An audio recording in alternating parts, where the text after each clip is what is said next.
अस्सलामुअलैकुम। Horror stories के एक न्यू एपिसोड के साथ मैं हूं मजहर मलिक।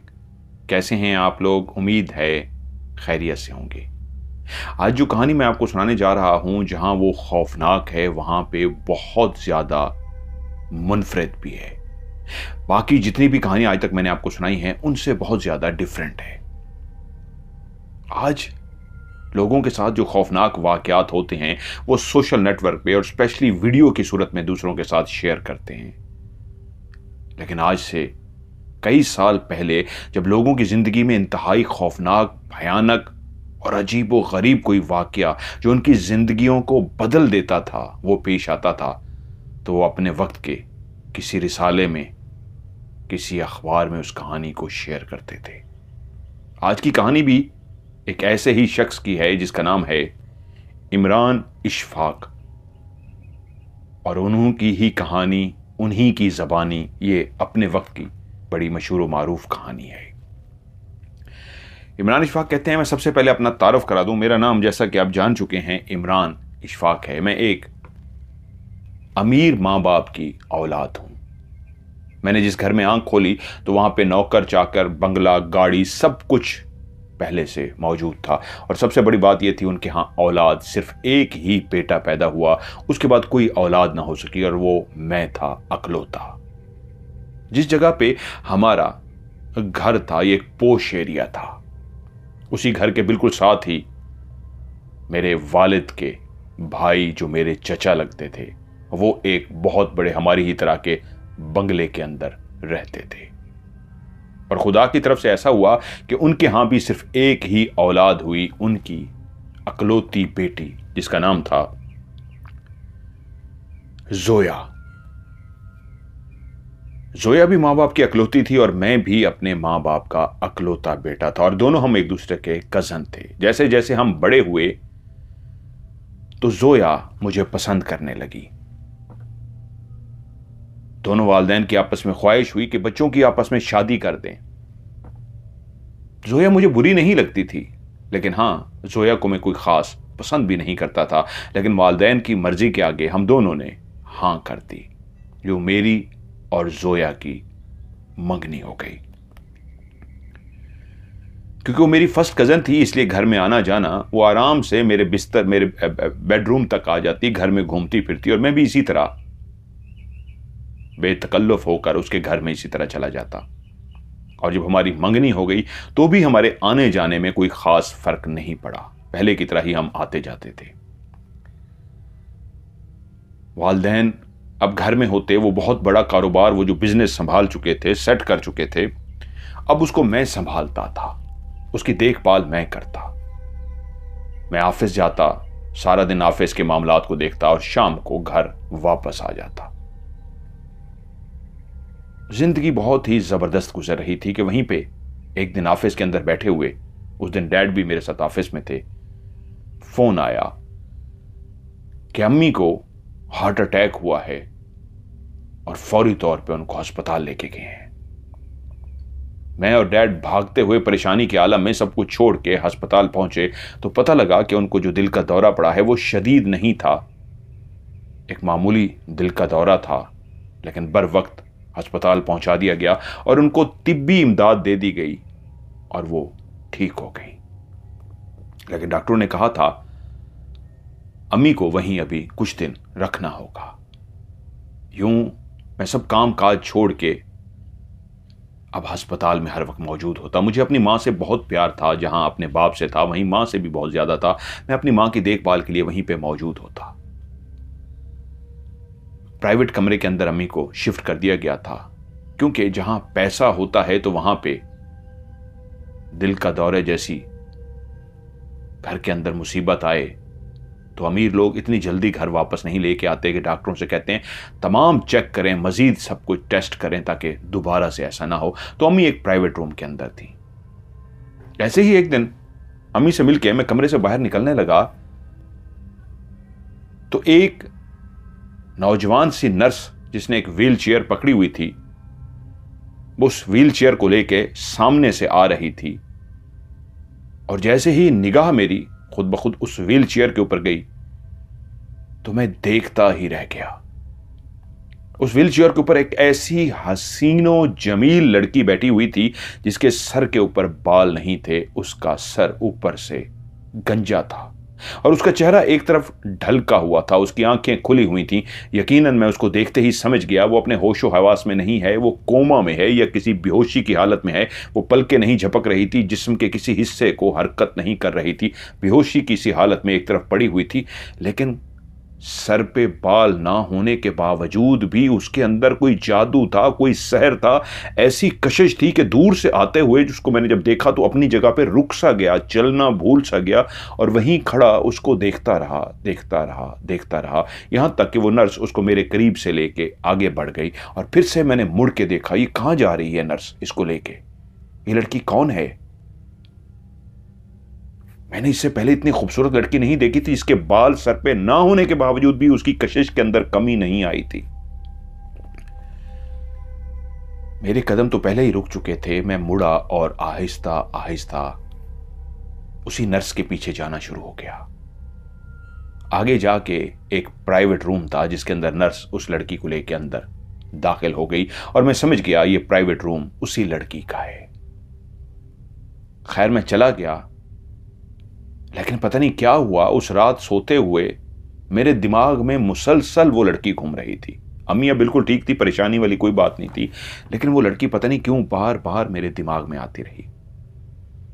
और इन दिनों में मेरी मंगेतर, मेरी कज़न, जिससे रोज एक दो दफ़ा मुलाकात हो जाती, इन दिनों में अम्मी की वजह से मैं उसको बिल्कुल तवज्जो नहीं दे सका था।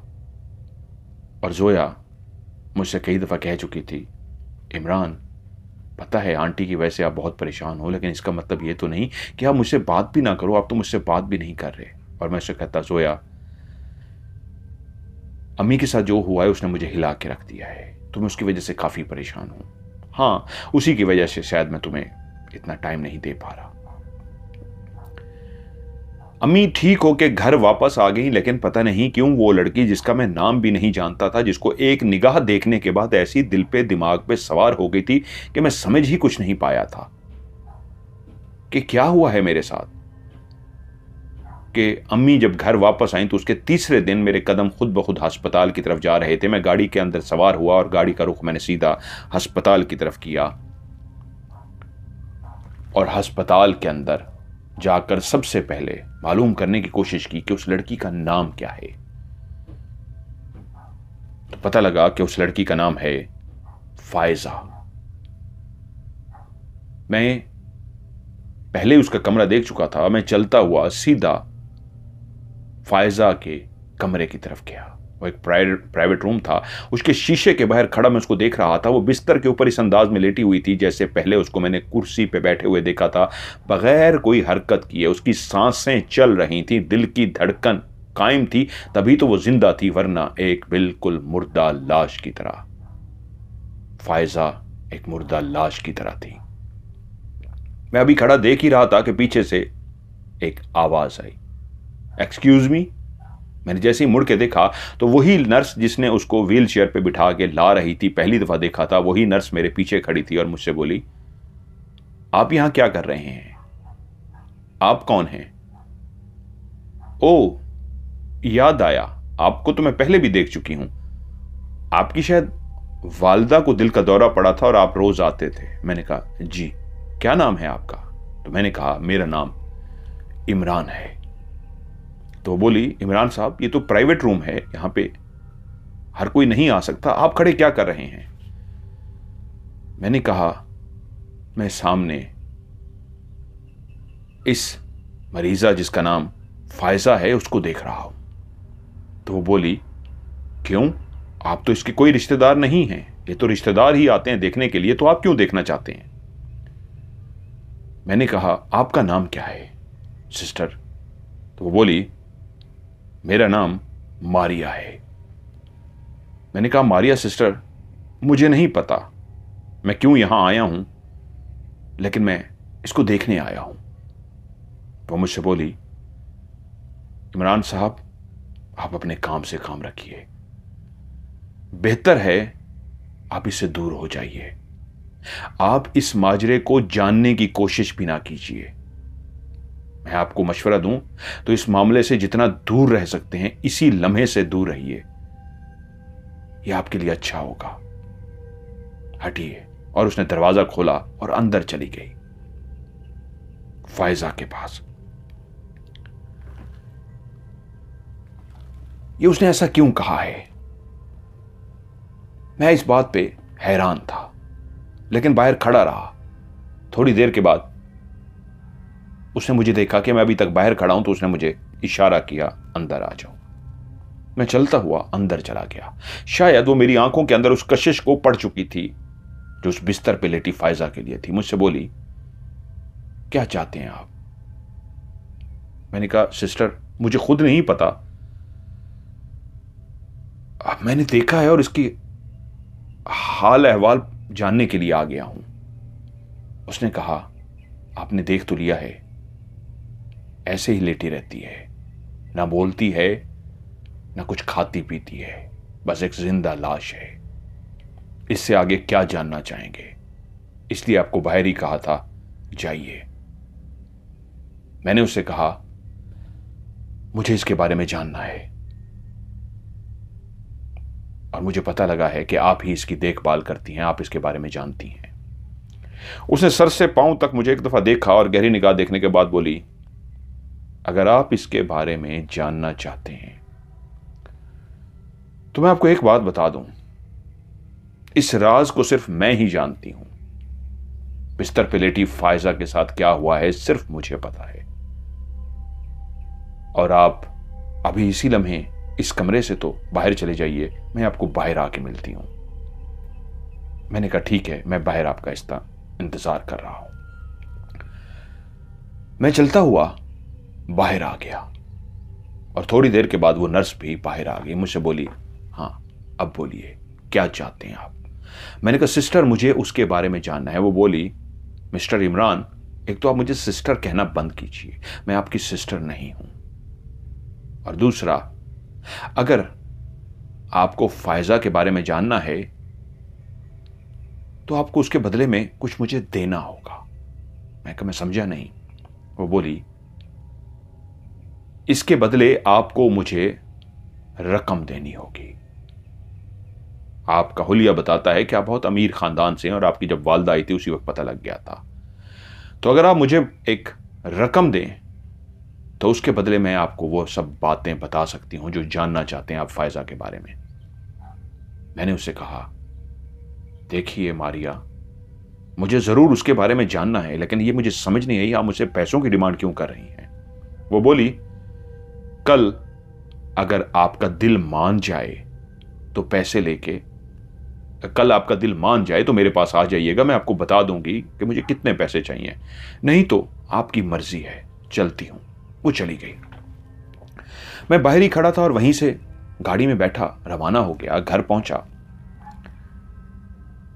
काम वगैरह किया, और जब शाम को घर के बड़े से लॉन के अंदर वो जो झूला सा लगा हुआ था, उस झूले के ऊपर मैं बैठा, तो मेरे साथ ही उस झूले के ऊपर मेरी मंगेतर जोया आकर बैठ गई। जोया मुझसे बोली, इमरान, अब तो आंटी बिल्कुल ठीक हैं, बिल्कुल सेहतमंद हैं, लेकिन तुम बहुत क्यों चुप चुप गुम गुम से हो गए हो, मुझसे बात भी नहीं करते। अभी भी देख रही थी मैं तुम्हें खड़ी अपने टेरेस से कि तुम इस झूले पे खामोशी से बैठे गुमसुम सोचे जा रहे हो। क्या बात है, मुझसे शेयर करो, मैं तुम्हारी मंगेतर हूं, मैं तुमसे प्यार करती हूं, मुझे तुम्हारी फिक्र है। तुम्हें इस तरह उदास देखूंगी, परेशान देखूंगी, तुम क्या समझते हो मैं खामोश बैठी रहूंगी? नहीं, मैं खामोश नहीं रह सकती। तुम मेरी जान हो, बताओ क्या हुआ है? इमरान बोला, जोया, मैं उलझा हुआ हूं, क्या प्लीज कुछ देर के लिए मुझे अकेला छोड़ सकती हो?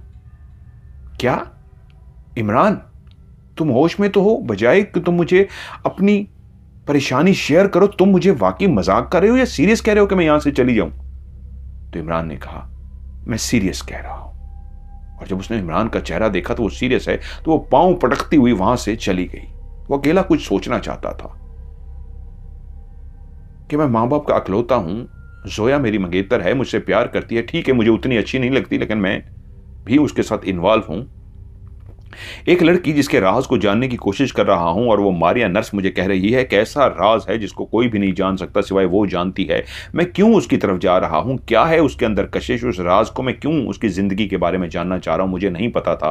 रात को भी मैं यही सोचता रहा और अगले दिन मैं उसी रूम के बाहर पहुंचा तो सामने वही नर्स मारिया खड़ी थी और एक नौजवान सा डॉक्टर उसके चेकअप के लिए आया था।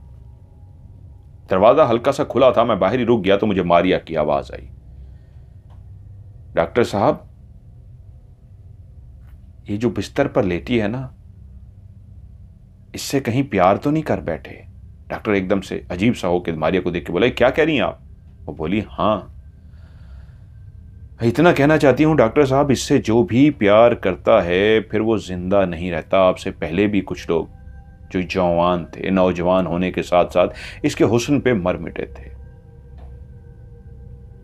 लेकिन जैसे ही कोई इससे प्यार की तरफ उलझता है तो पता नहीं किस्मत की देवी उसके साथ क्या करती है कि वो जिंदगी की बाजी ही हार जाता है।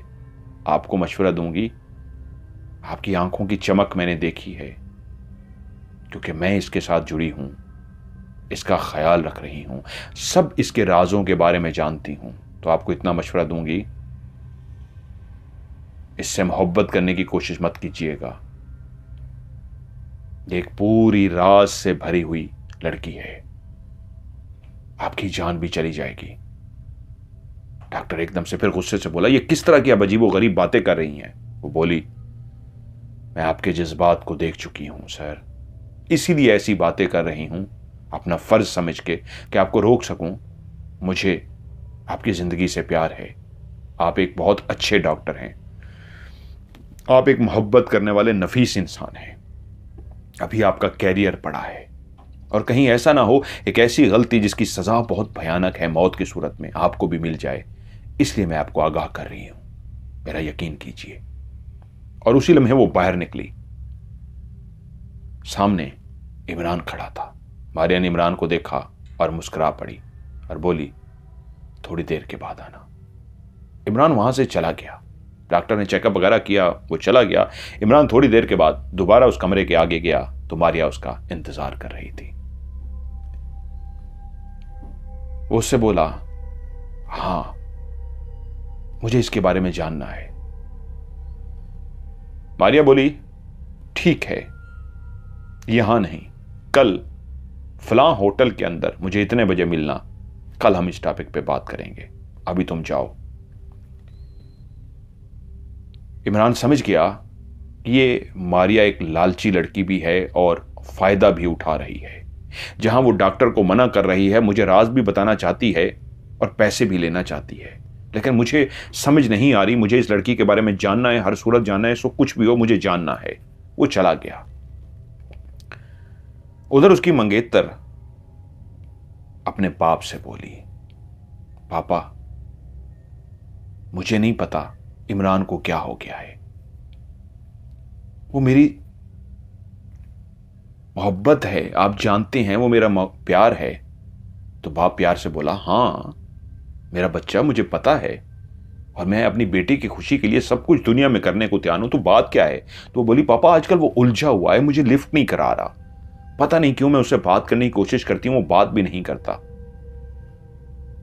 तो बाप बोला, तो मेरी बेटी परेशान क्यों है? मैं हूं ना, क्या चाहती है मेरी बेटी? उसने कहा, पापा मुझे नहीं पता, बस जिस तरह वो उलझता जा रहा है, परेशान होता जा रहा है, आप बस मेरी उससे जल्दी से शादी कर दें। तो बाप ने कहका लगाया और बोला, जैसे मेरी चांद सी बेटी की ख्वाहिश, मैं तो पूरी दुनिया अपनी बेटी के कदमों में ला के रखता हूं, ये इमरान क्या चीज है, बेफिक्र हो जाओ, वो तुम्हारा है और तुम्हारा ही रहेगा। और बेटी ने बाप को गले लगा लिया। बेटी भी जानती थी कि बाप शैतानी तबीयत का मालिक है, जायज और नाजायज हर हरबा इस्तेमाल करता था, तो बेटी भी बाप की तरह हो गई थी। अपनी चीज को पाने के लिए वो सब कुछ कर सकती थी, चाहे जायज हो या नाजायज हो। लेकिन जहां इमरान के मां बाप थे, वो एक बेहतरीन असूलों के मालिक थे। दोनों भाइयों में बहुत कम बनती भी इसलिए थी कि इमरान के मां बाप असूल पसंद थे और जोया के मां बाप जायज़ नाजायज़ सब कुछ करते थे। इसलिए जोया के माँ बाप ज़्यादा कुछ अमीर थे। अगले दिन इमरान तैयार होके उसी होटल के अंदर, रेस्टोरेंट के अंदर पहुंच गया जहां पे उसने उसको टाइम दिया था। वो उससे बोली, आइए इमरान साहब, आपका ये इंतजार हो रहा था। इमरान बैठ गया और उससे बोला, हाँ अब मुझे बताओ उसके बारे में। वो बोली, सबसे पहले तो मैं आपको फिर से एक दफा कहूंगी, आप पीछे हट जाएं। इस मामले से जितना दूर रहेंगे उतना आपकी जिंदगी महफूज रहेगी, क्योंकि जो भी इसके बारे में जानने की कोशिश करता है तो वो फायजा के बारे में जान तो जाता है, लेकिन उसके बाद अपनी जिंदगी से हाथ धो बैठता है। तो इमरान बोला, हाँ मैं सुन चुका हूं, जब आप डॉक्टर से कह रही थी वो बातें मैंने सुन ली थी। तो बोली, हाँ आप तो बाहर खड़े थे, आप सुन रहे होंगे, फिर भी मेरा बताना आपको फर्ज है, बेहतर है आप पीछे हट जाइए। जो भी इसकी मोहब्बत में गिरफ्तार हुआ फिर वो जिंदगी की बाजी हार गया। आगे आपकी मर्जी है। इमरान ने कहा, चाहे कुछ भी हो जाए, मुझे इसके बारे में जानना है और मैं जानना चाहता हूं। तो बोली, ठीक है, अगर आप अपनी खुशी से बजिद हैं और जानना चाहते हैं तो मैं उस राज को आपको बता सकती हूं, क्योंकि वो राज सिर्फ मैं जानती हूं और कोई भी नहीं जानता। लेकिन उसके लिए आपको मुझे पैसे देने होंगे। हाँ ठीक है, मैं पैसे देने को तैयार हूं। कितने पैसे? मारिया बोली, 50,000 रुपया। वो जान चुका था एक लालची लड़की है, वो एक बड़ी रकम मांग सकती है, तो उसने कहा, ठीक है मैं तुम्हें 50,000 देने को तैयार हूं, अब मुझे उस राज से बताओ। वो बोली, नहीं, पहले आप मुझे पैसे देंगे और जब मुझे पैसे मिल जाएंगे तो उसके बाद फिर मैं आपको बताऊंगी वो राज। तो वो बोला, ठीक है रुको। उसने अपनी जेब से चेक बुक निकाली, एक उसी के सामने चेक काटा 50,000 का और सिग्नेचर करके उसके हवाले कर दिया, ये लो 50,000 रुपया, अब बताओ। वो बोली, ये जगह मैंने राज बताने के लिए आपको नहीं बताई थी, ये सिर्फ बातचीत करने के लिए थी। राज ऐसे नहीं मैं आपको बता सकती, वो बहुत खौफनाक है, ये एक पब्लिक प्लेस है। फिलहाल अभी आप जाइए, ये चेक मैं रख रही हूं, मैं आपको आगे बताती हूं आगे क्या करना है। अब बेफिक्र होइए, मैं आपको राज बता दूंगी। उस मारिया लड़की ने चेक अपने बैग में रखा और खुदाफिज करती चली गई। वो गुस्से से वहां बैठा रहा कि कैसी लालची लड़की है, पैसे ले लिए लेकिन मुझे राज नहीं बताया, मेरी बेचैनी बढ़ती जा रही है और ये बताने को तैयार नहीं। अगले दिन उसी ने कहा था, मारिया ने, कि सेम टाइम पे उसी रूम में आ जाइएगा। वो अगले दिन उसी रूम में पहुंचा तो मारिया ने एक खाकी लिफाफा जो काफी मोटा सा था उसके हाथ में उसको पकड़ा दिया और कहा, आपको फोन करके जगह बताऊंगी कि हम कहां मिल रहे हैं, फिलहाल आप ये अपने पास रखिए, चेक आपका कैश हो चुका है। उसने खाकी लिफाफा पकड़ा और घर चला गया। वो अपने कमरे में पहुंचा और उसने वो खाकी लिफाफा खोल के देखा तो वो हैरान रह गया। वो तस्वीरों का एक एल्बम था, मोटा सा एल्बम जिसके अंदर बेइंतहा तस्वीरें थीं। और उसने वो जब एल्बम खोल के देखना शुरू किया तो वो देखता ही रह गया, हैरान और परेशान हो गया। वो लड़की जो बालों के बगैर इतने खूबसूरत थी, वो बालों के साथ तो इतनी खूबसूरत थी, इतनी खूबसूरत थी कि कोई भी देखे तो वो दीवाना सा हो जाए, पागल सा हो जाए। वो मारिया का एल्बम था, मारिया का कह रहा हूं, सॉरी, फायजा का एल्बम था। वही फायजा जो बिस्तर पर लेटी हुई थी। उसकी जिंदगी की मुख्तलिफ पहलुओं से खींची गई तस्वीरें थी जिसमें मुस्कुरा रही थी, खिलखिला रही थी, बैठी हुई थी, खड़ी हुई थी। जिंदगी को जब वो नॉर्मल तरीके से गुजार रही थी उस वक्त खींची गई तस्वीरें थी। और उस तस्वीरों को देखता देखता देखता हैरान रह गया। उसकी सोच से कहीं ज्यादा हसीन और जमील थी कि तभी दरवाजे पे दस्तक हुई। उसने जल्दी से वो दराज में एल्बम रखा और बाहर उसी की मंगेतर खड़ी थी। आओ जोया, अंदर आओ। और जोरिया अंदर आके उससे बोली, इमरान क्या बात है, मैं मुसलसल देख रही हूं तुम बिल्कुल अजीब से होते जा रहे हो, हुआ क्या है? तुमने पहले भी मुझे झाड़ के झूले से उठा दिया। यार मैं तुम्हारा प्यार हूं, कजन हूं तो, लेकिन मैं तुमसे मोहब्बत करती हूं, तो मेरे होने वाले शौहर हो, हमने जिंदगी गुजारनी है। मुझे समझ नहीं आ रही क्या चल रहा है तुम्हारे अंदर। और मैंने अंकल और आंटी से भी पूछा है, उन्होंने भी मुझे बताया है, हाँ ऑफिस से भी कॉल आई है कि आजकल ये ऑफिस को बहुत कम टाइम दे रहा है। तभी तुम इस बात पे चौंक गई हूं, तुम ऑफिस को भी कम टाइम दे रहे हो। कहां हो, किस बात में उलझे हुए हो? किसी लड़की का चक्कर तो नहीं है? वरना तुम चाहे बिजनेस की कोई परेशानी हो, जिंदगी की कोई परेशानी हो, तुम तो मेरे साथ शेयर करते थे। ये पहली दफा है कि तुम मेरे साथ शेयर नहीं कर रहे, तो इसका मतलब है किसी लड़की का चक्कर है।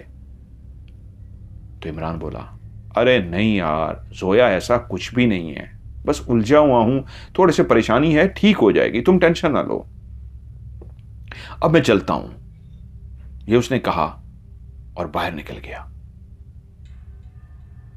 जोया वहां पे खड़ी परेशान रही कि ये क्या हो रहा है। फिर से वो बात को गोल मोल करके निकल गया है, लेकिन मुझे इस बात को जान के रहना है, मुझे हर सूरत में पता लगाना है इसका क्या है। अगले दिन वो घर पे था कि उसको फोन आया। नंबर उसने देखा तो वो मारिया का नंबर था। उसने कहा हाँ, फोन उठाया और कहा बोलो मारिया। मारिया बोली, मुझे तुमसे मिलना है और आज वो तुम्हें राज बताना है। वो बोला ठीक है, कहां आना होगा? तो मारिया ने कहा फलां होटल, उसका रूम नंबर, फर्जी यहां पे मैं करता हूं, 105 रूम नंबर में आ जाना कल इतने बजे, आज इतने बजे। उसने कहा ठीक है मैं पहुंच जाऊंगा।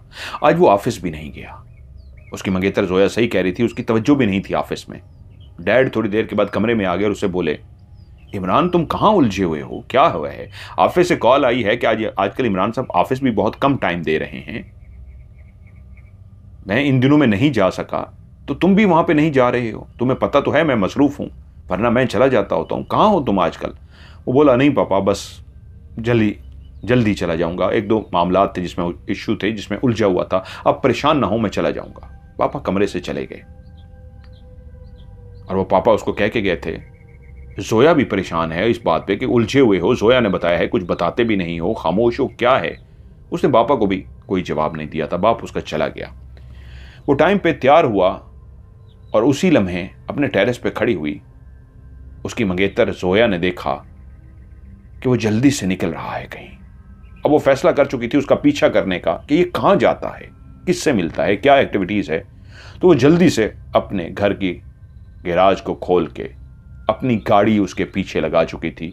इमरान गाड़ी चलाता हुआ आगे बढ़ रहा था, नहीं जानता था एक गाड़ी जो उसके पीछे आ रही है उसको फॉलो कर रही है, वो उसी की मंगेतर फायजा की गाड़ी है। वो गाड़ी चलाता चलाता अस्पताल में पहुंच गया। उसको तो वहमो गुमान में भी नहीं था कि कोई उसको फॉलो करेगा, इसलिए उसने पीछे मुड़ के भी नहीं देखा। जब उसने अस्पताल के पार्किंग लॉट में गाड़ी को एक होटल के अंदर वो दाखिल हुआ और उसने गाड़ी को जाके पार्क किया, तो जल्दी से गाड़ी चलाते हुई जोया जब पीछे पहुंची तो उसने कार की चाबी वहीं खड़े हुए जो कार को पार्किंग करते हैं उनको दे दी और रुक गई कि अब ये आए और मैं इसके पीछे जाऊं। थोड़ी देर के बाद वो अपनी गाड़ी को पार्क करके जब आया, चलता हुआ एंट्रेंस से दाखिल हुआ। जोया भी खामोशी के साथ फासला रख के उसके पीछे चलना शुरू हो गई। उसने देखा वो रिसेप्शन की जाने के बजाय चलता चलता उन रूम्स की तरफ जाना शुरू हो गया कि लोगों के प्राइवेट रूम्स थे जहां पे लोग गेस्ट आके रहते थे। चलते चलते वो कॉरिडोर में दाखिल हुआ एक में, तो वो रुक सी गई कोने पे कि कहीं मुझे देख ना ले। तो उसने देखा वो चलते चलते एक दरवाजे के सामने जाके रुका और उसने दरवाजे को नॉक किया। उसने झांक के देखा और दरवाजे को देख लिया कि वो किस दरवाजे के सामने खड़ा है। थोड़ी देर के बाद दरवाजा खुला और वो अंदर चला गया। दरवाजा बंद हो गया। वो आराम से चलती हुई दरवाजे के पास गई। उसने जाके देखा रूम नंबर 105। अब वो जानती थी रिसेप्शन पे तो उसको बताया नहीं जाएगा, ये प्राइवेसी होती है होटल की, कोई भी नहीं बताता, तो किसी वेटर के जरिए वो मालूम कर सकती थी। उसने एक वेटर को बुलाया और उसे कहा रूम नंबर 105 में कौन है, किसके नाम से बुकिंग है।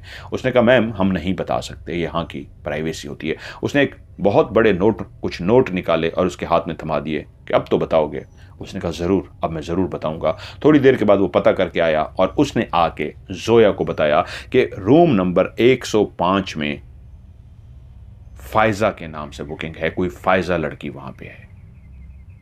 उसने कहा इसका मतलब है ये फायजा से चक्कर चला रहा है। मैं रुकती हूं और देखती हूं, फायजा के आने का इंतजार करती हूं। वो बाहर रुक गई। उधर इमरान चलता हुआ अंदर चला गया। अबू से बोला, बताओ, मुझे वो राज जानना है, मैं उसके लिए बेचैन हूं। तो वो लड़की मारिया बोली, ये एक बिल्कुल नॉर्मल जिंदगी गुजारने वाली लड़की थी, एक ऐसे घर में आंख खोलने वाली लड़की जहां सब कुछ मौजूद था, बाप की अकलौती और लाडली बेटी, लेकिन कुदरत ने उसको ऐसा हुस्नो जमाल से नवाजा था कि जो भी उसको देखता ही रह जाता। जैसे जैसे फायजा बड़ी होती गई, उसके हुस्न में इजाफा होता गया। वो कॉलेज में ही पढ़ रही थी, जो बाप की लाडली थी। एक दिन बाप ने उससे पूछा, बेटा, तुम्हारी कोई पसंद है जिससे तुम शादी करना चाहती हो? क्योंकि मैं चाहता हूं, तुम्हारी मां भी नहीं है, तुम जानती हो मैंने तुम्हें मां भी और बाप बन के दोनों की तरफ पाला है, और तुम्हारी वजह से मैंने दूसरी शादी भी नहीं की। तुम बहुत छोटी थी, मुझे सब कहते रहे शादी कर लो, लेकिन मैं नहीं की।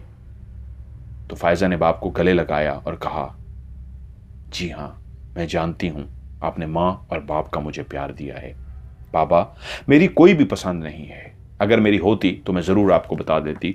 आप जहां पे मेरे लिए बेहतर समझते हैं, आप मेरी शादी कर सकते हैं। मुझे पता है मेरे बाप का इंतखाब एक बेहतरीन इंतखाब होगा। उसने बेटी को सर पे पोसा दिया, प्यार किया, गले लगाया और कहा, मैं अपनी बेटी के लिए हमेशा अच्छा सोचता हूं, और ये जो कुछ भी है ऑलरेडी मैं अपनी बेटी के नाम लगा चुका हूं। ये मेरे मरने के बाद तुम्हारा है बेटा, सब कुछ। और उनके यहां गाड़ियां, बंगले, कारोबार, नौकर चाकर सब कुछ मौजूद था। कुछ दिनों के बाद फायजा को पता लगा कि उसकी मुजम्मिल के साथ मंगनी कर दी गई। मुजम्मिल एक खुश शक्ल नौजवान था, बहुत अच्छा लिखा, बहुत अच्छा पढ़ा लिखा, सब कुछ उसके अंदर क्वालिटीज थी। बाप के ने उसके लिए एक बेहतरीन इंतखाब किया था। यूं मुजम्मिल के साथ उसकी मंगनी हो गई। कॉलेज के अंदर भी उसने अपनी चंद बेहतरीन सहेलियों को बताया मंगनी के बारे में, और किसी को नहीं बताया। मुजम्मिल अभी फिलहाल दूसरे मुल्क जा रहा था। कुछ अरसा उसके साथ गपशप करता रहा और उसके बाद वो दूसरे मुल्क चला गया, और शादी का फैसला किया गया कि जब मुजम्मिल वापस आएगा कुछ सालों बाद तो शादी कर ली जाएगी, तब तक फायजा भी अपनी तालीम मुकम्मल कर देगी। फायजा अपनी तालीम के लिए रोज कॉलेज जाती और वापस आती। एक दिन वो अपने कॉलेज से बाहर निकलने लगी तो एक लड़का जो इस तरह चलता हुआ आ रहा था, शायद उसके भी वहमो गुमान में नहीं था कि वो लड़की से अचानक इस तरह टकरा जाएगा, कि वो लड़का सामने आया और सामने आती फायजा से टकरा गया। फायजा के हाथ में जितनी भी किताबें थी वो नीचे गिर गईं और फायजा झुककर किताबें उठाना शुरू हो गई, लेकिन वो लड़का वहीं पे पत्थर का बन गया। ऐसा पलके झपकाना भूल गया कि उसने अपनी जिंदगी में इतनी हसीन और जमील लड़की नहीं देखी थी। उसने जैसे ही फायजा को देखा तो वो गुमसुम सा हो गया, और फायजा जान चुकी थी कि कई लड़के जब उसको देखते हैं तो दीवानगी की हद तक पागल से हो जाते हैं। वो जान चुकी थी कि ये भी मुझे पहले ही निगाह में देखते ही मेरा दीवाना हो गया है। वो टिकटिकी बांधे उसको खड़ा देखता रहा। वो लड़का, फायजा तो वहां से चली गई लेकिन वो अपनी जगह से हिला नहीं। अच्छी शक्लो सूरत का मालिक था, नौजवान था, हाड़ी बाड़ी अच्छी थी, लेकिन उसकी आंखों में एक अजीब सी चमक थी। फायजा को वो पहली निगाह में अच्छा नहीं लगा। जिस तरह वो टिकटिकी बांधे उसको देख रहा था, वो अजीब सी निगाह से उसको देखती हुई वहां से चली गई। लेकिन अब रोजाना वो उसके रास्ते में खड़ा होता, और फायजा जब भी कॉलेज आती और वापस जाने लगती तो वो फ़ायज़ा को देखने के लिए रास्ते में मौजूद हो। तब उससे कोई बात नहीं करता था, सिर्फ उसको देखता। और 2-3 दिन के बाद फ़ायज़ा ने भी नोट कर लिया कि वो रोज़ मौजूद होता है और उसका कोई काम नहीं है, वो सिर्फ खड़ा होकर मुझे देखता है और उसके बाद वापस चला जाता है। एक हफ्ता वो इसी तरह गुजरता रहा और तकरीबन ये 7वां 8वां दिन था कि वो एकदम से गाड़ियों की साइड पे खड़ा था। जैसे ही वो अपने गाड़ी के पास पहुंची, उस दिन कोई भी वहां पे नहीं था, वो लेट निकली थी, कॉलेज से ज्यादातर लोग जा चुके थे। वो जैसे ही अपनी गाड़ी के पास जाने लगी तो एकदम से निकल के सामने आ गया। वो चौंक सी गई, वो सामने खड़ा था। वो उससे बोला, मेरा नाम कलीम है और मैंने जब से आपको देखा है आपका दीवाना हो गया हूं। मुझे आपसे शादी करनी है, क्या आप मुझसे शादी करेंगी? एकदम से फ़ायज़ा को गुस्सा आ गया और वो गुस्से से बोली, खबरदार जो आज के बाद मेरा रास्ता रोका तो तुम्हारे लिए अच्छा नहीं होगा। अभी कह रही हूं, इसी लम्हे यहां से मेरी आंखों के सामने दफा हो जाओ। मेरी मंगनी हो चुकी है और मैं अपने होने वाले शौहर मुजम्मिल के साथ बहुत खुश हूं। वो मेरा बहुत ख्याल रखता है। मुझे किसी से कोई शादी करने की जरूरत नहीं है। जहां मेरे बाप ने मेरी पसंद की शादी की है वो मुजम्मिल है और मुझे उसके साथ शादी गुजारनी है। आइंदा मेरा रास्ता मत रुकना, क्योंकि मैं इतने दिनों से देख रही हूं तो मुसलसल मेरे रास्ते में आ रहे हो और मेरा गुस्सा बढ़ता जा रहा था। आखिरी दफा कह रही हूं, मेरे सामने मत आना। उसने दरवाजा खोला, वो आगे से हट गया। उसने दरवाजा खोला, वो गाड़ी में बैठी और गाड़ी चलाते हुए चली गई। और अगले दिन वो फिर से देख रही थी क्या मेरे सामने आता है, लेकिन मुजम्मिल उसकी आंखों के सामने से गायब हो चुका था। वो भी खुश हो गई कि शुक्र है दफा हो चुका। 1 दिन, 2 दिन, 10 दिन, 15 दिन, 20 दिन, 40 दिन, 41 दिन, 50 दिन हो गए, वो सामने नहीं आया। लेकिन एक खबर आ गई कि उसका मंगेतर मुजम्मिल जो बाहर मुल्क गया था, वहीं कार हादसे की सूरत में उसकी जान चली गई है। वो उसके साथ काफी अटैच हो चुकी थी। उसके लिए एक दुख भरी खबर थी कि उसका होने वाला शौहर कार हादसे में जाँ बाग हो गया था। लेकिन शादी तो नहीं हुई थी, शौहर तो नहीं था और कोई वक्त भी ज्यादा गुजारा नहीं था साथ में, इसलिए वो जल्दी उस गम को भूल गई। और फिर एक दिन जब वो इसी तरह अपनी गाड़ी के पास गई तो वही लड़का कलीम चलता हुआ एकदम से उसके सामने आया। वो चौंकी और उसी ने उसी वक्त खड़े हुए कुछ पढ़ा और उसकी आंखों में फूंक दिया। जैसे ही उसकी आंखों में फूंका, उसको नजर भी आया कि इसने मेरी आंखों में कुछ फूंका है। तो उसके बाद वो अपनी कार में बैठी और चली गई। अगले दिन फिर कलीम उसके सामने आया तो वही कलीम जो उसको बुरा लगता था, अजीब सा लगता था, अब वो बुरा उसको नहीं लग रहा था। वो आया तो वो उसको देख के मुस्कुरा पड़ी और वो उससे बोला, फ़ायज़ा कैसी हो? तो वो बोली, मैं बिल्कुल ठीक हूं कलीम, तुम कैसे हो? वो बोला, मैं भी ठीक हूं। और यूं उन दोनों के बीच में एक दोस्ती का ऐसा रिश्ता बना जो कुछ ही दिनों के अंदर अंदर मोहब्बत में बदल गया। फ़ायज़ा कलीम के साथ मोहब्बत करना शुरू हो गई। कलीम से वो अक्सर फरमाइश करती, मुझे अपने घर लेके चलो। लेकिन कलीम उसको अपने घर नहीं लेके जाता था। उसने उसको अपने प्यार की कसम दी, बताओ तो सही रहते कहाँ हो? तो उसने बताया, मैं शहर से दूर वो फलां जगह के, एक छोटी सी जगह है, वहां पे मेरा घर है, वहां पे देहात सा है, मैं वहां रहता हूं। और उसने कहा, अच्छा मुझे दिखाओ तो सही। उसने कहा, क्या देखना है, अंदर क्या करना है, तुम्हें किस दिन ले जाऊंगा। वो एक दिन उसको ले भी गया और उसको घर बाहर से दिखा भी दिया कि ये मेरा घर है। वो खुश हो गई कि कम से कम इतना तो जानती है ये उसका घर है। यूं उन दोनों के बीच में बेइंतहा प्यार का सिलसिला ऐसा चला कि दोनों के बीच में शादी के लिए ख्वाब देखे जाने लगे कि हम जल्द ही शादी करेंगे। अब जहां उनकी मुलाकातें हो रही थी, मोहब्बत बढ़ रही थी, वहीं पे एक दिन कलीम उससे जो मिलना था नहीं मिल सका, दूसरे दिन भी नहीं मिल सका। तो तीसरे दिन वो बेचैन सी हुई कि कलीम कहां है। वो उसको मिलने के लिए सीधी गाड़ी लेके उसके घर पहुंच गई। दरवाजा खुला हुआ था। ये एक वीरान सी जगह थी जहां पे उसका घर था। वो उस घर के अंदर दाखिल हुई और चलती हुई सीधा उसके कमरे में गई। लेकिन कमरे में जाते ही जब उसने देखा तो उसकी आंखें फटी की फटी रह गईं। उसकी आंखों में खौफ सा सवार हो गया। उसकी आंखों में उसने देखा कि वहां पे इंसानी खोपड़ियां पड़ी हुई हैं, मालाएं पड़ी हुई हैं, ऐसी मालाएं जो गले में माला पहनी जाती है जिसके अंदर हड्डियां हैं, इंसान की हड्डियां, और बदबू आ रही थी उस कमरे से। ऐसा साजो सामान पड़ा था जैसे कोई जादू करता हो, जंतर मंतर कर रहा हो, और उसने सारा जादू का सामान वहां पे रखा हुआ था। अजीबो गरीब सी खोपड़ियाँ और हड्डियाँ सी पड़ी हुई थी और एक बदबू सी फैली हुई थी। वो उसी वम देखते ही वो शायद वो सहर, वो जादू जो उसके ऊपर हुआ था उसी कलीम का, वो उसी वक्त उतर गया। तो उसने कहा इसका मतलब है मैं जिसको पहले दिन ना पसंद करती थी एकदम से होश में आ गई, उसने मेरे ऊपर जादू किया है और जादू की वजह से मैं उसकी मोहब्बत में गिरफ्तार हुई हूं। और उसी वक्त वो तेजी से बाहर भागने लगी तो सामने कलीम खड़ा था। रास्ता रोक के उससे बोला, फायजा कहां जा रही हो? वो उससे बोली, मेरा जादू टूट चुका है। तुमने जो मुझ पे जादू किया था मुझे अब याद भी आ गया है।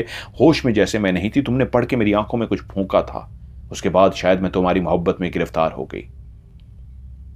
तुमने मुझ पे जादू किया है और तुम्हारे जादू की वजह से मैं तुम्हारी मोहब्बत में गिरफ्तार हुई हूं और तुम्हारे साथ इतनी आगे चली गई कि मुझे पता ही नहीं था।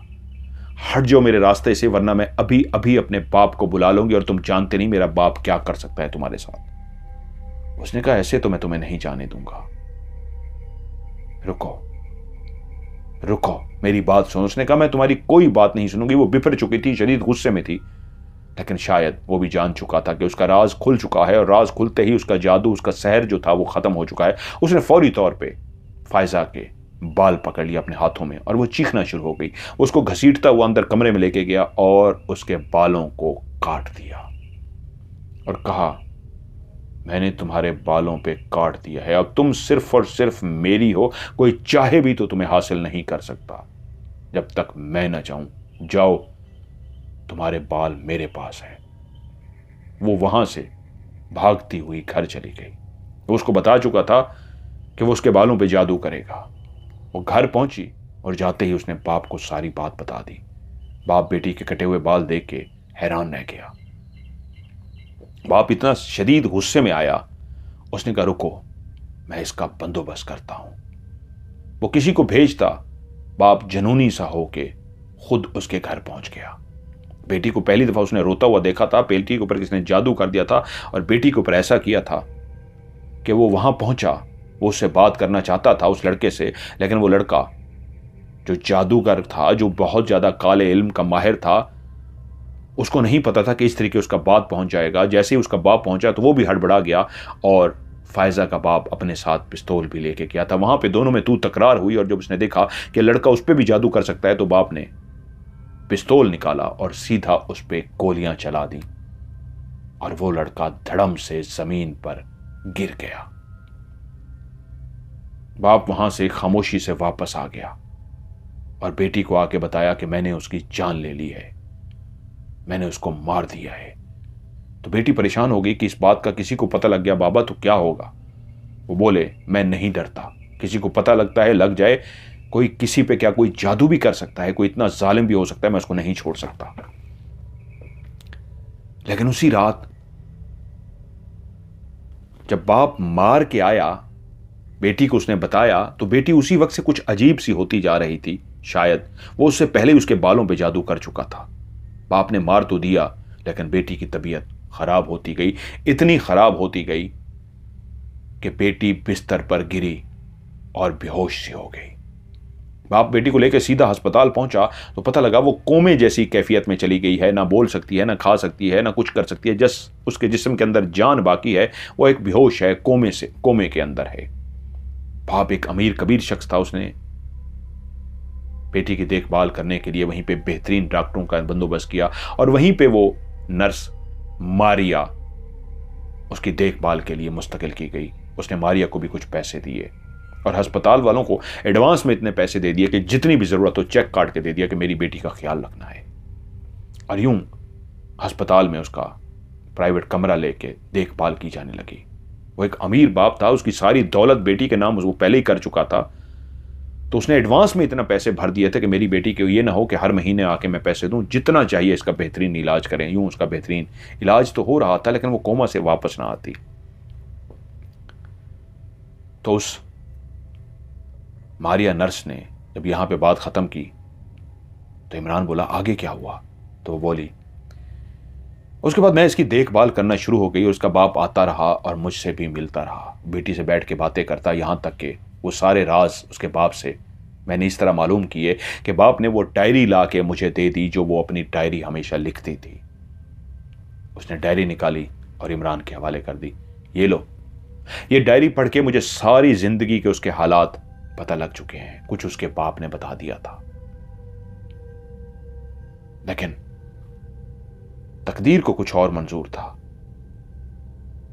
कुछ दिनों के बाद उसका बाप जिंदगी की बाजी हार गया। एक हादसा हुआ कार का, और कार के हादसे में वो मर गया। एक शायद हादसा था, लेकिन मुझे उस वक्त पता लगा कि जब भी कोई डॉक्टर को इसको देखता तो इससे प्यार करता जाता और इसके शहर में मुब्तला होता जाता, और यूं वो जिंदगी की बाजी 20वें दिन हार जाता। उसका बाप भी 20वें दिन मरा था। और तब मुझे अंदाजा हुआ बातों का कि जो भी इसके इश्क में गिरफ्तार होता है, क्योंकि 2-3 डॉक्टर भी हुए तो उनका भी पता लगा कि वो मर गए। और 7वें दिन से लोगों के बाल गिरना शुरू हो जाते हैं, क्योंकि जिस वक्त ये बेहोश नहीं हुई थी, इसका बाप मार के आया था, उस वक्त तक इसके सिर्फ बाल कटे थे। लेकिन जिस रात को ये बेहोश हुई उसके बाद इसके बाल ऐसे झड़ना शुरू हुए कि इसका सर बिल्कुल गंजा हो गया। और इससे भी प्यार करने वालों के 7वें दिन के बाद बाल झड़ना शुरू हो जाते हैं और 20वें दिन वो मर जाता है। वो उससे बोला, इसका तोड़ क्या है? वो बोला, इसका तोड़ मैं कल बताऊंगी, अभी नहीं। कल मिलते हैं इसी कमरे में। इमरान ने उसे खुदाहाफिज कहा, बाहर निकला, और वहीं पे उसी की मंगेतर जोया उसका इंतजार कर रही थी। वो छुप सी गई, देखना चाहती थी कमरे में कौन है। इमरान बाहर निकल गया। वो चलती हुई उसी कमरे की तरफ जा रही थी तो उसने देखा उस कमरे के अंदर से एक लड़की निकल रही है। उस लड़की को उसने देखा कि इसको तो मैं कहीं जानती हूं, कहीं देख चुकी हूं, ये कौन है? दिमाग पे जोर दिया तो पता लगा ये तो अस्पताल की वो नर्स है। अच्छा, जब वो लड़की उसको क्रॉस करके चली गई तो वो समझ गई कि ये नर्स मेरे शौहर को फंसाने की कोशिश कर रही है, उसको दौलत को देख के मेरे मंगेतर पे डोरे डाल रही है। मैं इसको तो ठीक करती हूं। उसी वक्त वो चलती हुई सीधी बाहर जाने लगी, और जैसे ही दरवाजे से वो बाहर निकली उसने चाह के उस नर्स का जल्दी से हाथ पकड़ लिया। इतनी जोर से हाथ पकड़ के झंझोड़ा कि वो गुस्से में मुड़ी और बोली, ये क्या बदतमीजी है? वो बोली, बदतमीजी? तुम मेरे मंगेतर पे डोरे डाल रही हो और बदतमीजी मैं कर रही हूं। तुमने मेरे शौहर की, होने वाले शौहर की दौलत को देख के तुमने उससे चक्कर चलाने शुरू कर दिए। तुम जब उस 3 घंटे से 4 घंटे से उस कमरे के अंदर बंद थी तो मैं बाहर खड़ी जो तड़प रही थी, बदतमीजी मैंने की है या तुमने बदतमीजी की है जो तुम अंदर रंगरलियां मना रही थी? उस चालाक सी नर्स मारिया ने कुछ देर उसके चेहरे की तरफ देखा और बोली, आओ मेरे साथ। उसका हाथ पकड़ा और उसको लेके चलती हुई वापस उसी कमरे में चली गई और कहती है, बैठो। उसके सामने बैठ गई और उससे बोली, हाँ, मैं इमरान से प्यार करती हूं, इमरान भी मुझसे प्यार करता है। अगर तुम चाहती हो मैं इमरान का पीछा छोड़ दूं, ठीक है, तुम इसके बदले मुझे पैसे दे दो, क्योंकि मुझे उसकी दौलत से प्यार है, इमरान से प्यार नहीं है। मुझे उसके बदले पैसे दे दो, मैं उसको छोड़ दूंगी। वो बोली, जोया, मैं जानती थी कमीनी तू दौलत की लालच में ये कर रही है। तू घटिया औरत है, तू बहुत ही घटिया है। मैं तुझे जिंदा नहीं छोड़ूंगा। और उसने एक जोरदार थप्पड़ उसके चेहरे पे मार दिया। उसने चेहरे पे हाथ रखा और मुस्कुरा के बोली, बस मार दिया, अब मैं जाने लगी हूं। कल अगर तू अपना शौहर से प्यार करती है, होने वाले शौहर से, तो मुझे 5 लाख रुपया दे दे, क्योंकि उसने मुझे कल यहीं पे 5 लाख रुपया देना है। अगर तू मुझे 10 लाख दे दे तो मैं उसको छोड़ दूंगी। वो मुझे 5 लाख कल देने लगा है। तेरी मर्जी है, सोच ले। 10 लाख देगी, तेरे होने वाले शौहर को छोड़ दूंगी, वो तेरा रहेगा, वरना मैं उसी से 5 लाख भी ले लूंगी और वो मेरा हो जाएगा, तो कुछ भी नहीं कर सकती। और वो कह के लगाती वहां से चली गई। और पीछे से उसने आवाज दी, जोया ने कहा, मैं तुझे 1 रुपया भी नहीं दूंगी। तू मुझसे सौदा करेगी मेरे मंगेतर के बारे में, तू देख मैं तेरे साथ करती क्या हूं। और वो हंसती हुई बाहर चली गई। उस रात जोया सो नहीं सकी, शदीद परेशान थी कि क्या करे। अगर वो लड़की वाकई इमरान को फंसा चुकी है, इमरान उसकी मोहब्बत में गिरफ्तार हो चुका है, तो वो कैसे उसकी जान छुड़ाए? वो पैसे देने को तो तैयार थी, उसके लिए पैसों की कोई कमी नहीं थी, लेकिन वो किसी के हाथों ब्लैकमेल हो जाए। आज वो मुझे ब्लैकमेल कर रही है तो मैं अपनी मोहब्बत को पैसों के एवज हासिल करूं। वो कई इस तरह की बातें सोचते हुए उलझ गई। सुबह सुबह उठी और इंतज़ार में थी कि इमरान का मैं पीछा करूंगी, क्योंकि उस लड़की ने बताया था कल इमरान फिर आएगा, क्योंकि उसने इमरान से कहा था अगर तुम उस राज को जानना चाहते हो कि कैसे इसका तोड़ किया जा सकता है, कैसे इस जादू से फायजा को बचाया जा सकता है, कैसा जादू का असर खत्म कर सकता है, तो उसको अगर तुम्हें जानना है तो तुम्हें 5 लाख मुझे देने होंगे, मैं तुम्हें वो राज भी बताने को तैयार हूं। तो इमरान आज सीधा गया, उसने पहले 5 लाख रुपए निकलवाए और 5 लाख निकलवाने के बाद वो सीधा उसी होटल के कमरा नंबर 105 में पहुंचा, जहां पहले से ही बाहर जोया इंतजार में थी। वो कमरे के अंदर दाखिल हुआ और उसने जाते ही 5 लाख आगे फेंक दिए कि ये लो मारिया 5 लाख, और मुझे बताओ उसका तोड़ कैसे करना है। वो उससे बोली, पैसों का उसने देखा, उसको अंदाजा हो गया कि 5 लाख मिल चुके हैं, तो वो बोली उस शख्स जिसका नाम कलीम था, जिसने मारिया के बालों पे जादू किया था, जो बालों को काटा था, तो वो उसके बाल वहीं कहीं जादू करके रख चुका है, उसी घर में कहीं छुपा चुका है। अगर उन बालों को जला दिया जाए तो जिस जादू का ये शिकार है वो जादू टूट जाएगा। और क्योंकि वो डायरी मैं पढ़ चुकी हूं, उसी डायरी में वो एड्रेस भी लिख चुकी है जो उस कलीम का एड्रेस है। तो एकदम से उसको याद आया, डायरी, हाँ वो तो मैंने अभी पढ़ी नहीं है, वो तो घर है। तो बोली कोई बात नहीं, तुमने मुझे 5 लाख दे दिया है, तुम चाहते भी तो उस डायरी में से एड्रेस नहीं ढूंढ सकते थे, मैं तुम्हें बता देती हूं, क्योंकि वो एड्रेस मैंने निकाल लिया था। डायरी तो मैंने तुम्हारे हवाले कर दी थी, लेकिन एड्रेस मैंने इसलिए निकाल लिया था कि मुझे तुम्हारे साथ डील करनी थी। तुम 5 लाख दे चुके हो, तो ये लो एड्रेस। उसने वो फाड़ा हुआ सफ़ा उसके सामने कर दिया कि ये एड्रेस है, इसी घर के अंदर जाना है। जैसे ही अंधेरा फैलेगा तुम नहीं जा सकोगे, वहां पे जादू और बढ़ जाएगा। दिन की रोशनी में जाके अगर तुम बालों को ढूंढ को उसको जला देते हो तो तुम इसके सहर को तोड़ दोगे। और याद रखना, 7 दिन के बाद जो भी इसकी मोहब्बत में गिरफ्तार होता है उसके बाल झड़ना शुरू हो जाते हैं, और 20 दिन से पहले पहले इसको तोड़ दो, उस बालों को जला दो, वरना तुम भी नहीं बचोगे। क्योंकि मैंने तो मोहब्बत नहीं की, इसलिए मैं जरूर बच जाऊंगी। और उसी लम्हे कहा अब तुम जा सकते हो, और उसका हाथ मोहब्बत से पकड़ा और इस अंदाज में हाथ थाम के बैठ गई जैसे कोई मोहब्बत से किसी का हाथ थामता है। और उसी लम्हे दरवाजा खुला और बाहर बेचैन जोया, जो काफी देर से इंतजार कर रही थी, उनको रंगे हाथों पकड़ना चाहती थी, अंदर दाखिल हुई तो देखा कि वही लड़की मारिया उसके शौहर का, होने वाले शौहर का, इमरान का हाथ इतनी प्यार से पकड़ के बैठी है। तो इमरान ने उसी वक्त हाथ छुड़ाया और खड़ा हो गया और बोला, ठीक है मारिया, मैं चलता हूं। जोया ने उसका रास्ता रोका तो वो आगे से बोला, हट जाओ जोया मेरे रास्ते से। वो बोली, मैं कैसे हट जाऊं, मैं तुम्हारी मंगेतर हूं, मैं तुमसे प्यार करती हूं, हमने जिंदगी गुजारने के ख्वाब देखे हैं, और तुम इसके साथ यहां रंग रलियां मनाओ।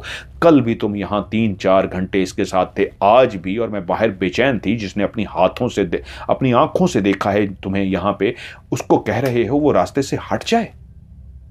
नहीं इमरान नहीं, वो एकदम गुस्से से बोला, क्या तुमने ये मंगेतर मंगेतर की रट लगा रखी है, ये लो अपनी अंगूठी। उसने अंगूठी उतारी और उसके ऊपर फेंक दी, ये पड़ी है तुम्हारी अंगूठी, मैं इस मंगनी को तोड़ रहा हूं, हट जाओ मेरे आगे से। वो जुनूनी हो चुका था, उसको रास्ते से हटाता हुआ बाहर चला गया। और तभी खड़ी हुई जोया की निगाह उन पैसों पे पड़ी जो 5 लाख वो लेके आया था। वो समझ गई कि कल इसने सही कहा था, वो इसको 5 लाख देने वाला था, आज वो इसको 5 लाख दे चुका था। नोटों की गड्डियां बताती थी कि ये 5 लाख है। और वो उसकी तरफ लपकी, कमीनी मैं तुझे नहीं छोड़ूंगी, तूने मेरा घर तुड़वाया है, तूने मेरी मंगनी तुड़वाया है, तो देख मैं तेरे साथ क्या करती हूं। तो एकदम से खड़ी होगी और बोली, रुक, मैं अभी भी तेरे साथ डील करने को तैयार हूं। उसने 5 लाख दिया है, अब तू मुझे 10 नहीं, अब तू मुझे 20 लाख देगी तो मैं उसको छोड़ने को तैयार हूं। तुझे लड़ने की जरूरत नहीं है, मैं खुद ब खुद तेरे हवाले कर दूंगी। उसने पैसे उठाए, बैग में रखे, उसको धक्का दिया और बाहर चली गई।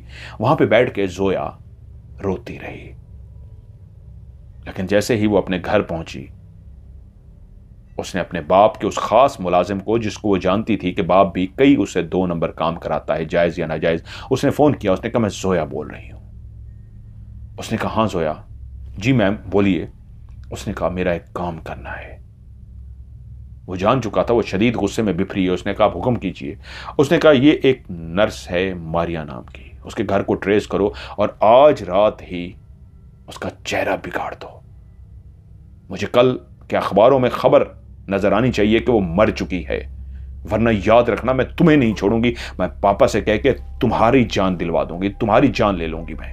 वो जान चुका था कि बाप की अकलौती है और बाप भी ऐसा है, बाप भी ऐसा खबीस है, बेटी से शदीद प्यार करता है। मैंने इनका काम ना किया तो ये मुझे भी मरवा देंगे। उसने कहा, बेफिक्र होइए, आपका काम हो जाएगा। उसी दिन इमरान जब वहां से निकल के घर गया तो सीधा शावर लेने के लिए बाथरूम गया, और जैसे उसने शावर खोला, नहाने लगा, तो एकदम से काफी ज्यादा बाल उसकी मुट्ठी में आ गए। और जब उसने बालों को देखा तो एकदम से वो जुमला उसको याद आ गया जो मारिया ने कहा था, 7वें दिन के बाद जो मोहब्बत करता है उसके बाल गिरना शुरू हो जाते हैं, 20वें दिन तक उसके बाल भी खत्म हो चुके होते हैं, वो गंजा हो जाता है और दुनिया के बाजी को, जिंदगी की बाजी को हार जाता है। आज शायद 7वां दिन था, उसके बाल गिर चुके थे, काफी ज्यादा बाल उसकी मुट्ठी में आ गए थे। उसने फैसला किया कि आज का दिन तो मीटिंग में उससे मिलने के लिए चला गया और शाम से पहले जाना होता है, तो आज गया भी तो लेट हो जाऊंगा, कल पहुंचूंगा। उधर वो शख्स रात को मारिया के घर पहुंचा, और मारिया जब अपने बिस्तर पे लिए रहती थी, उसके माँ बाप तो कहीं और रहते थे, वो यहां नौकरी करती थी और अकेली रहती थी। वो शख्स उसके कमरे में पहुंचा और सोई हुई मारिया की उसने गर्दन दबा दी। हाथों पे दस्ताने पहने हुए थे, और जब उसका गला दबा के उसको मार चुका तो तेजाब डाल के उसके चेहरे पे डाला कि उसकी शक्ल ही बिगड़ जाए, और वहां से वो निकल गया। अगली सुबह तमाम अखबारात में खबर छपी थी, और वहीं जब ये खबर उस लड़की को पता लगी जिसने मरवाया था, जोया, तो उसके शदीद दिल के अंदर ठंड पड़ गई कि मैंने इंतकाम ले लिया, अब इमरान सिर्फ मेरा होगा। उधर इमरान बेचैन होके अगले दिन सुबह ही सुबह उस घर का एड्रेस जो उसके पास था ढूंढते ढूंढते वहां पे पहुंच गया।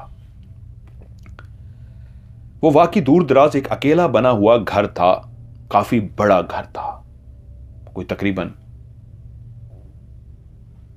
वो 15 मरले का घर होगा, 10-15 मरले का। उसने बड़ा सा दरवाजा देखा जिसके ऊपर ताला पड़ा हुआ था। उसने वो ताला तोड़ा और अंदर दाखिल हो गया। फायजा के बाप ने जहां उसको मारा था, बाद में उसकी लाश को भी गायब करा दिया था। उसने बाद में ताला लगवा दिया था। ताला तोड़ा, अंदर दाखिल हुआ तो एक बहुत बड़ा सहन था, और एक घना सा दरख्त सहन के दरमियान में लगा हुआ था, एक साइड पे लगा हुआ था। सामने 2 कमरे बने हुए थे, और जो दरवाजा था, दरवाजे से दाखिल होते ही एक कमरा सा टाइप बना हुआ था जो स्टोर सा था, उसके साथ वॉशरूम बने हुए थे, और सहन के एक साइड के ऊपर बड़ा सा दरख्त था घना सा, और आगे 2 कमरे थे। वो चलता हुआ दोनों कमरे में गया, और जैसे ही उसने दरवाजे को खोला तो देखा अंदर खोपड़ियां पड़ी हुई थी, इंसान की खोपड़ियां, मालाएं पड़ी हुई थी। वाकई वही कुछ जो उसको मारिया ने बताया था, वैसा ही मंजर था। और जब उसने तलाशी लेनी शुरू की तो जहां पे सूटकेस पड़े हुए थे, जब उनको खोलता तो उनके अंदर इंसानी मजीद खोपड़ियां पड़ी होती। ये ऐसा था जैसी ताज़ी ताज़ी कब्रों से खोपड़ियां निकाली गई हों, ऐसी खोपड़ियां जिनके जिस्मों के अंदर, जिनके वजूद, खोपड़ियों के ऊपर से जितना भी मांस होता है, जितना भी स्किन होती है, वो उतर चुकी थी और वो ताज़ी खोपड़ियां बनी थी। ऐसी खोपड़ियां ही थीं, और जादू की कुछ किताबें पड़ी हुई थी, और अजीबो गरीब सी चीज़ें पड़ी थी, जैसे जानवर के कुछ पाँव पड़े हुए थे, जानवरों के कुछ पर पड़े हुए थे, और कुछ अजीब से लिखे हुए तावीज़ पड़े हुए थे, अजीब सी डोरियां पड़ी हुई थी, और मालाएं ऐसी थीं जो हड्डियों से बनी हुई थीं, और वो इंसानी और जानवरों की हड्डियां थीं। वो दोनों कमरों की मुसलसल तलाशी लेता रहा। एक एक जगह उसने ठान मारी। वो घर जो जालों से भरा हुआ था, वो घर जो कई दिन अरसे से बंद हुआ पड़ा था, कुछ भी उसने नहीं छोड़ा। हर चीज को ढूंढ मारा, लेकिन कहीं पे भी बाल नहीं मिले। उस शख्स कलीम के कपड़े, जूते, सामान सब कुछ पड़ा था सिवाय बालों के और तमाम जादू के सामान के। वो ढूंढ ढूंढ के थक गया। जब उसने सारा ढूंढ लिया और कहीं पे भी उसको नहीं मिला, तो वो थक हार के सहन में आके खड़ा हो गया। थक गया था कि मैंने पूरा एक एक सामान कुरीद डाला है, एक एक जगह को छान मारा है, कहां ढूंढूं। उसी वक्त उसने दिल से दुआ की, या अल्लाह मेरी मदद फरमा, तू जानता है कि मैं इससे कितना प्यार करता हूं, मुझे इसको जादू से निजात दिलानी है। और इस तरह की दुआएं मांगता रहा कि उसी वक्त ऊपर बैठे हुए किसी परिंदे ने उसके ऊपर पू कर दी और परिंदे का वो उसके माथे के ऊपर आके गिरा। परिंदे ने जैसे ही उसके ऊपर डाला तो उसने एकदम से हटाया कि ये क्या है, ये तो परिंदे ने किया। और उसने ऊपर मुड़ के देखा तो उसी वक्त ऊपर की तरफ जब देखना शुरू हुआ तो उसके दिल में ख्याल आया, ये दरख्त कुछ अजीब सा क्यों है। और उसको एक जगह पे ऐसा महसूस हुआ कि ये क्या है, कुछ है यहाँ पे। शायद खुदरत ने उसको इशारा दिया था। और उसके बाद वो सीढ़ी ढूंढने की कोशिश करता रहा, कुछ सामान घसीट के लाया, चारपायां घसीट के लाया, जैसे कैसे उनको रखा और जैसे कैसे मुश्किलों से उस दरख्त के ऊपर चढ़ना शुरू हुआ। और जब दरख्त के काफ़ी ऊपर चढ़ गया तो उसको वाकई एक जगह पे बाल बंधे हुए नजर आए। वो छुपे हुए भी थे और बंधे हुए भी थे। वो समझ गया ये वही बाल थे जो वो तस्वीरों में देख चुका था। उन्हीं बालों का वही कलर था। और ये किसके बाल हो सकते थे सिवाय फायजा के। उसने जल्दी से जेब से लाइटर निकाला और बालों को आग लगानी शुरू की।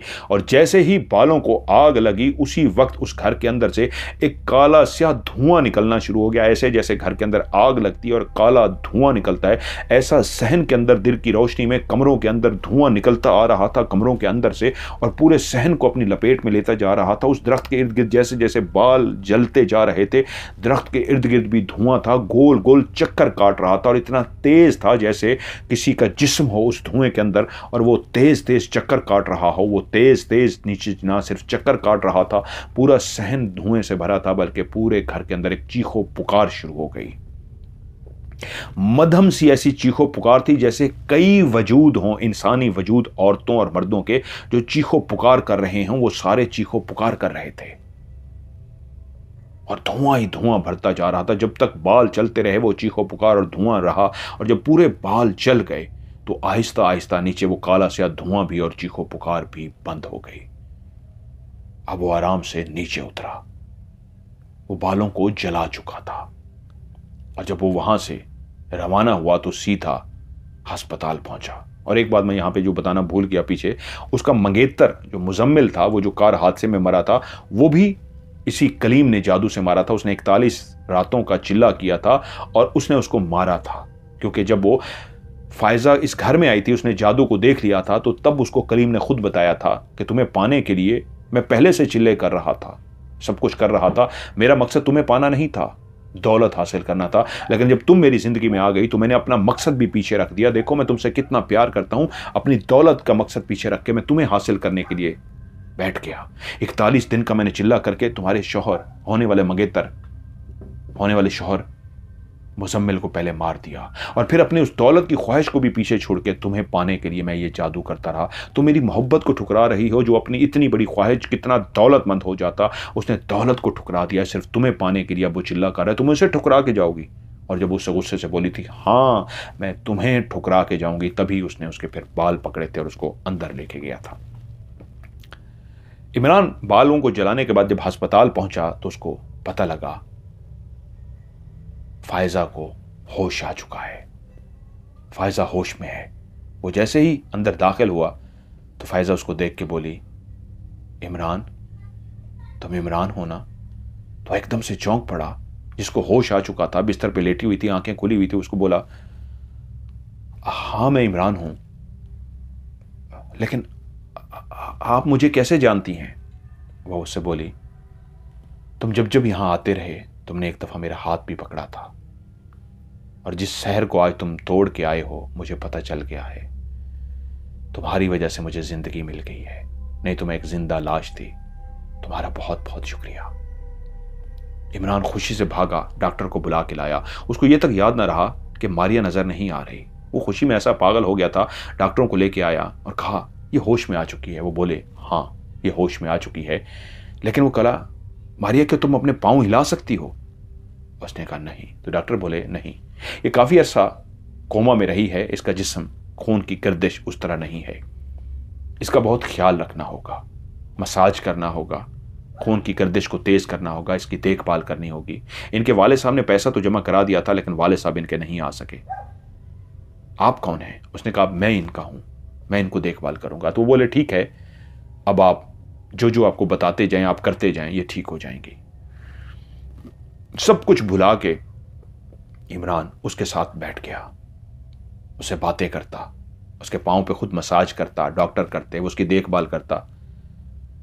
उधर जोया इस उम्मीद में थी कि मैंने मार दिया है उसको तो इमरान मेरी मोहब्बत में अब वापस आ जाएगा। लेकिन उसको पता लगा इमरान जहां जा रहा है, जिससे मिल रहा है, वो कोई और है।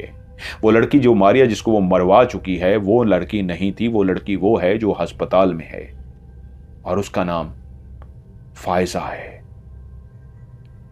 और जब उसने एक दफा फायजा को देखा तो वो समझ गई इतनी हसीनो जमील लड़की के आगे तो ये कभी भी मुझे कबूल नहीं करेगा। वो एक रात सोचते सोचते पागल हो गई और उसके घर से कह के आने शुरू हो गए। उसका बाप दौड़ा उसके कमरे में तो देखा बेटी जोर जोर से कह के लगा रही है, अपने बाल नोच रही है। वो क्या सोचती रही थी, उसके दिमाग में क्या चलता रहा था, वो कोई ना जान सका सिवाय इसके कि वो पागल हो गई है। और उसने पागल की हालत में बाप को ये कहा था, मैंने उसको मरवा भी दिया लेकिन मैं हार गई। मैं तो मारिया को मरवा बैठी। मैंने उसको कह के मारिया को मरवाया था। वो मारिया नहीं थी, वो तो फायजा थी। वो अपने उस राज को भी बता गई लेकिन वो पागल हो चुकी थी। और बाप भी इस राज से जान गया कि बेटी ने आफिस उसके उस बंदे के जरिए उसको मरवा दिया है। और वहीं पे उसका पागल खाने में जमा करा के उसका इलाज होने लगा।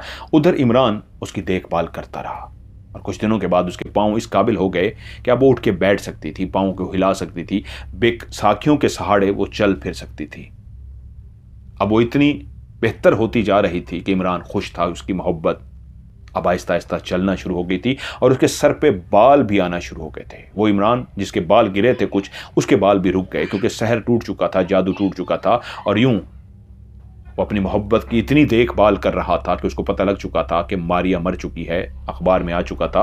और उसको पता था कि जोया पागल हो चुकी है। वो अपने माँ बाप को बता चुका था कि नहीं, मुझे इसी से शादी करनी है, नहीं तो मैं अपनी जान ले लूँगा। और वालिदैन भी जान चुके थे कि इसी की मोहब्बत में गिरफ्तार होकर ये सब कुछ कर रहा था। फायजा का ख्याल रखते रखते फायजा बिल्कुल ठीक हो गई। फायजा के बाप ने अपनी सारी जायदाद उसी के नाम पे की थी। फायजा को बता दिया गया था कि उसका बाप भी मर चुका है और बहुत सारी बातें जो उसको नहीं पता थी वो उसको फायजा ने बता दी। और फायजा जब बिल्कुल ठीक हो गई तो अब वो मंगेतर तो वैसे भी पागल हो चुकी थी, पागल खाने में थी और उसके माँ बाप इमरान के उसकी मोहब्बत के आगे हार चुके थे। यूं फायजा के लिए एक दिन उसने, जब वो ठीक हो गई बिल्कुल, तो इमरान ने फायजा से कहा, फायजा अब आप बिल्कुल ठीक हैं, आज मैं आपसे एक बात कहना चाहता हूँ। वो बोली बोलिए। उसने कहा, मुझे तुमसे शादी करनी है, मैं तुमसे प्यार करता हूं। तो फायजा उससे बोली, ये जिंदगी तो आपकी वजह से है और आपकी दीवानगी, आपकी मोहब्बत, आपका जुनून मुझे वापस एक मुर्दा वजूद से जिंदा वजूद में ले आया है। आपने तो मुझ पे एहसान किया है। अगर मैं आपसे मोहब्बत भी करती हूं तो मैं तो ये आपसे कह भी नहीं सकती, आप तो मेरे मोहसिन हैं। ये तो जिंदगी आपकी है, आपके नाम है। आप जैसे चाहें मैं हाजिर हूं। और सच्ची बात यह है, मैं भी आपसे प्यार करने लगी हूं। यूं उनकी धूमधाम से शादी हुई और फायजा इमरान की बीवी बन के उसके घर आ गई। ऑलरेडी उसके बाप ने जो कुछ भी जायदाद उसके नाम छोड़ी थी वो सब फायजा को मिल गई, इमरान को भी मिल गई। और यूं दोनों ने एक बेहतरीन जिंदगी गुजारी। और अब इमरान ने अपनी ये कहानी, सच्ची कहानी शेयर की एक रिसाले के अंदर, नामों को बदल के, कि मेरी जिंदगी की सच्ची कहानी है। मैंने अपना नाम इमरान रखा है और मुख्तलिफ किरदारों के नाम ये रखे हैं, लेकिन हर किसी को कुदरत ने सजा भी दे दी और सब अपने किरदार अंजामों को पहुंच गए। मेरा प्यार सच्चा था, मैंने अपने प्यार को पा लिया। आज जोया मेरी बीवी है, हम बहुत खुशियों भरी जिंदगी गुजार रहे हैं, हमारे बच्चे भी हो चुके हैं।